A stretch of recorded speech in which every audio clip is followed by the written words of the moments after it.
Hello, all you beautiful people. So, it's freezing.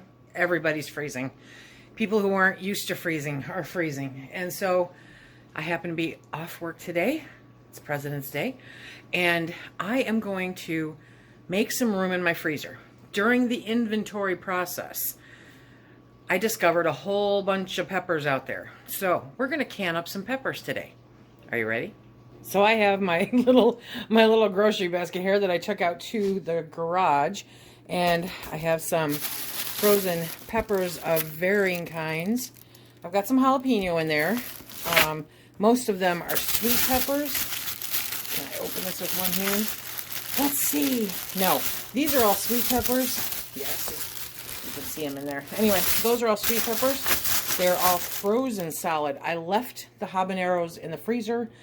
Those are not going to go into this fun mix. Okay, let me get everything set up. We are going to can some peppers. So, upon opening the bag of peppers, it was discovered that most of them are super hot peppers. Great. Okay, so we're going to have mainly super hot peppers. With a few bell peppers tossed in there just for good measure, because they're pretty, okay? Because they all need to get into jars. These are all frozen, but I'm still going to wear gloves because I am a face toucher, and I will definitely blind myself if I don't, okay? But because these are all frozen, they're starting to thaw out a little bit now. What I'm going to do is cut these up, pull out the seeds as much as I can. There we go. Okay. Then I'm going to have them, the big ones I'm going to cut in half, and I'm going to lay them on the cookie sheet. Let me do the big ones first, because I am going to blister these ones. Now, I did another pepper canning video. This was a while back, so I'll link that above. It was it had its issues, it did, and so I thought, yeah, I'll make another pepper canning video. We can do that. And this time I will blister them. Last time I did not. I don't mind the skins being on there, but some people do. I honestly can't tell the difference when it comes after I crack open that jar. I can't tell the difference. So, but some people do. It's not, in my mind, 100% necessary, okay? But you can either blister them in the oven, or you can blanch them in a pot to pull the skins off. I figured I'd try the oven part. Let's give it a shot, right? So, we are going to have a combination, and it's going to be good. I'm going to can these in half-pint jars because they are predominantly hot peppers. So it's not something that I will use a large amount of. But I will use them, and my grandson will definitely use them because he likes super hot stuff. I don't mind a little bit of heat, but I don't think your food should hurt you. Okay. So, we're going to put these in an oven at 400 degrees. Okay, look at those bad boys. Pretty. Let's put this one in there too. And when they're frozen, to me, they're just so easy to manage and manipulate. Now, if you have smaller ones, like, say, this, you can put them in just whole to do this part. It's not an issue. So there you go. I'll fill in some spots with some whole ones. But like this, nice. That's going to be a hot pepper. So I want to get the seeds out of that, most definitely. Okay. There we go. So you see my book in the background here. I pulled out my book from the National Center of Home Food Preservation, and you use the same method for hot or sweet peppers, including chilies, jalapenos, whatever, okay? We are going to put these in an oven at 400 degrees or a broiler, your choice, until the skins blister a little bit, and then the skins will come theoretically right off. So we'll be back when they come out of the oven. Okay, so while those are in the oven, I thought we'd chat for a minute while I prep some more. I get crazy busy in the fall when everything starts coming in, when the harvests all come in, and you feel like you're married to your canner and your dehydrator forever, and you just can't get it all done. And then I've got work. So what I do is I utilize my freezer, and then I plan on doing all of this fun stuff in the winter time. A, it helps heat up the house. B, it keeps me busy and out of trouble, because otherwise, who knows what kind of trouble I'd be getting into. And this way, the harvest doesn't go to waste, right? Because you don't want to waste anything that you can. You want to try to save all of the harvest that you can and utilize it, because that's why we grow it. Yes. So I do this with, typically I do it with tomatoes. I did the tomatoes this year. I did not wait to do those. I froze them until I didn't have, till I had enough to can. And I think I have a video on that. I'm not sure, but I will, if I do, I'll link it up above and down below. But you don't have to have frozen ones. I mean, if you find a good sale on peppers, this time of year, you're really doing good. But this time of year is normally when they're kind of pricey. So I get them, put them in the freezer, and I don't do anything more than that. I put them in a bag, and I put them in the freezer. And then poof, we're done. So until I have time to devote to them, that is what we do. And you can do that with so many different things. I'm going to be pulling out the dehydrator later this week, because I have a whole bunch of ginger in the freezer that I need to dehydrate. And the peppers, what else was in there? I don't know. There's a lot in there. And, this is why the inventory really helps, because when I did my inventory is when I discovered them, because I had forgotten about these peppers. Absolutely put them straight out of my mind. So finding these was a nice little treat. I can replenish my canned peppers and not let anything go to waste. I think that they're so much easier to cut when they are frozen. Seriously. These are starting to defrost a little bit, just due to the time that we've been spending here prepping, but it's all good.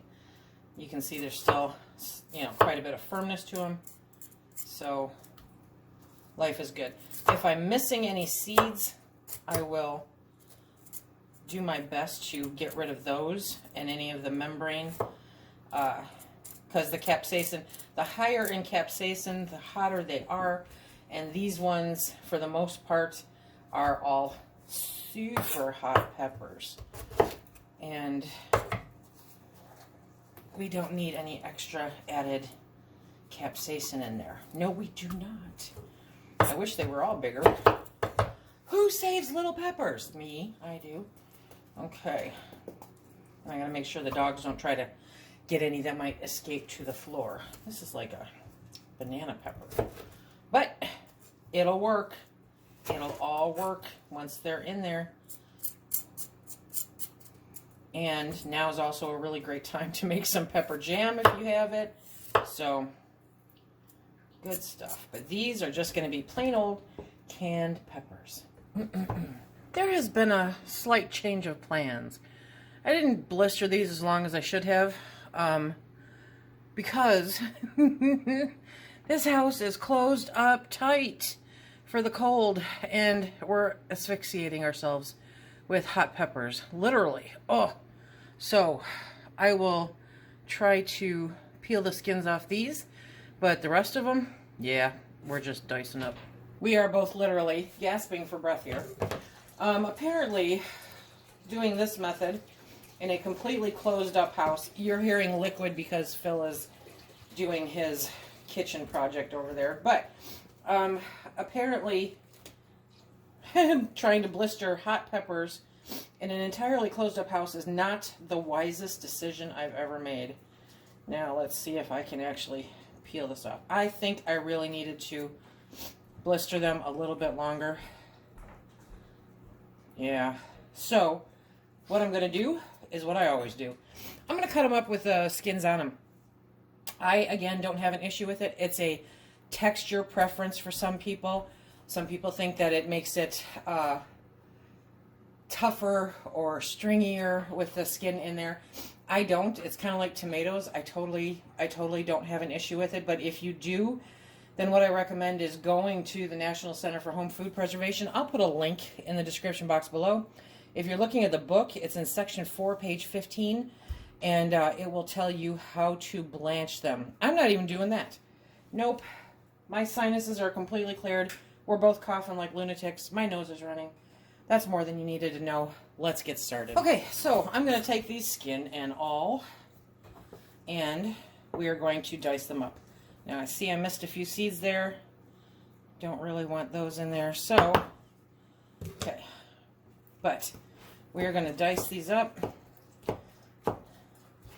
and place them in the jars. You can leave them like this if that's how you use them. You know how you get the sun-dried tomatoes like I did with the stromboli? You know, where it's a whole piece of a pepper. But these are hot peppers, and nobody in our house is going to deal with them at that temperature. So, Phil's giggling in the background. So, we are going to dice these up because they will cook down very nicely. When you open a jar, drain the liquid, throw them in a fry pan with some onions and mushrooms and good stuff. Great to add to soups or stews, especially with the hot peppers if you like a little kick to them, right? Okay, so I'm not going to, you know, any great degree. I'm just cutting them up. And these are going to end up with a few seeds in them, so we'll just have to be careful. Okay, so you're going to take them, put them in a jar. Like I said, I'm going to use half-pint jars just because the quantity is not something that we necessarily, you know, are going to use a whole bunch of. With these peppers, they say to pack them loosely, so I'm not really there. I want to pack them kind of loose, okay? But you want an inch headspace by the time all is said and done. So I'm going to leave room in the jar, and then we're going to do a half-inch headspace. I think I'll end up using more jars than I thought I would. And so don't pack them down like you would do other things, because that is not what you're going to want as an end product. But they're going to be pretty. You got to admit, they're going to be pretty. Okay, I'm going to have to go get some more jars. What size you want? I got them. Invariably, somebody asks me about the texture of the peppers. And this is what I'm going to tell you, okay? Yes, they're mushy, okay? You are blanching and or blistering peppers. That automatically makes them softer. They've been frozen once. That automatically makes them softer. And then you are putting them in boiling water and canning them. That's going to make them softer. You are not going to get crisp, crunchy, snappy peppers out of this, okay? So I've got some boiling water. I added to my pitcher. And we're going to add that in there. Give it a nice guesstimate of about an inch headspace. Remember, you're packing these loosely. Okay. Okay. Now we're going to debubble. This is important. This is an important part of the process because these are fairly large and you don't want air being trapped underneath. I do want to add a little bit more water to this. Here we go. Okay. So you want to work them around. You want to make sure that you're getting out any potential air bubbles. There we go. And it is easier to do this when they are packed loosely. Much easier. You're going to take a wet towel, washcloth, something, and you're going to wipe down those rims. As always, it is a double check. You want to make sure there's nothing coming between the rim and the lid, and that way you can check to make sure that the rims are not, you know, the jars are not chipped or cracked there, because that would cause a fail. Okay, so we've got the lids on. We're going to put the rings on finger tight, and I'm going to finish up the rest of the peppers and get these all jarred up before we take you over to the canner. I'm going to be doing the same exact process with the other peppers, except I'm not going to try to blanch, or I'm not going to try to blanch them or blister them, because I need to breathe seriously. Okay, so these are some hot peppers, guys. So these are just frozen. It makes the skin soft once they defrost also. But again, if you have an issue texture-wise with the skin on the peppers, then you're going to want to blanch these, okay? I don't have an issue. None of the family has an issue. So I'm just doing it this way. Definitely refer to the National Center for Home Food Preservation. There we go. And check out their instructions, because that is, quote, the right way to do it. Okay? So we're just going to get these all in here. These are soft enough that they are going to give me the looseness that I need in order to fill these with the boiling water and go from there. Okay.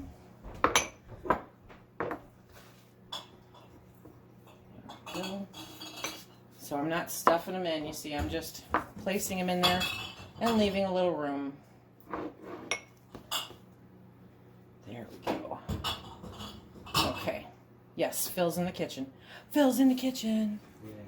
For today's video, I pulled out the 16-quart pressure canner, because we're doing a double stack of the 8-ounce jars. So we are going to put these all along the bottom. I ended up with 18 jars of peppers. Now, when you see, as I put more jars in, the water is going to go up. So we're only pressure canning these for 35 minutes, if memory serves. I'll double check that. So I'm going to pull out about a cup of the water. Make that a cup and a half. I pulled out a cup and a half of the water. It's basically coming up to the very bottom of the rings, and that works just fine for me. I don't want it to go over because we are pressure canning, but I don't want to take out too much water because you don't want to run your canner dry. Very unsafe. So we're doing 2 layers. And so here's the second rack, and now I'm going to finish putting the rest of them in. So I have 8 on the bottom, then the rack, 8 on top, and now I'm going to try this. I pick up racks every time I see them, no matter where they are, and pretty much no matter what size they are, because canning, water bath canning, I sometimes use just smaller stock pots, right? Is this going to fit, you guys? This might fit. What a great experiment. How come my pepper canning videos are always an experiment? So the 4 fit on top here. Now let me see if the lid fits. Ho, ho, ho. This is going to be such a great experiment. Yes, it is. Okay, so check it out.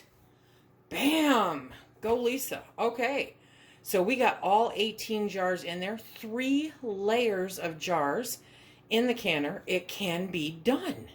So now we are going to turn up the heat, let it vent for 10 minutes, and then do our thing. According to my mess,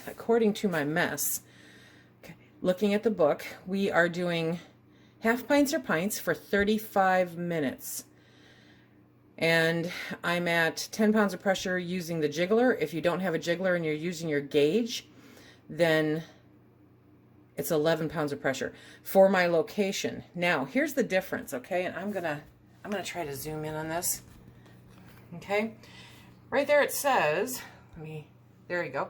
Right there it says that if you are using a gauge, it's 11 pounds of pressure if you are 0 to 2,000 feet. However, if you bump on down to the jiggler, it's 10 pounds of pressure if you're 0 to 1,000 feet. If you're over 1,000 foot, you need to go straight up to 15 pounds of pressure. It is really important to read the books, to check the guidelines, to make sure where you fall in all of this, okay? So we are going to get this beauty started and clean up the kitchen. Okay, are you guys ready for this? Yeah.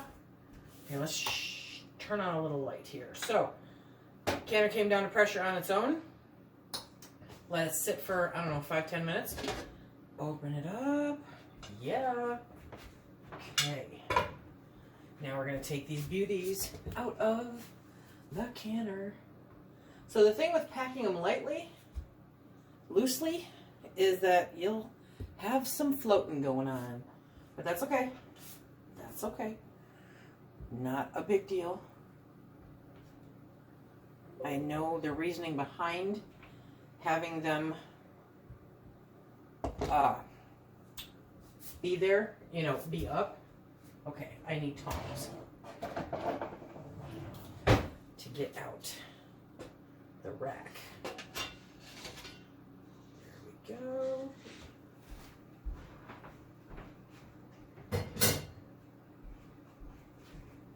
And now we're back.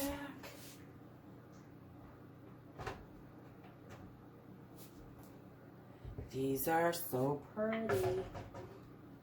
Okay, so now we're pulling off that second rack.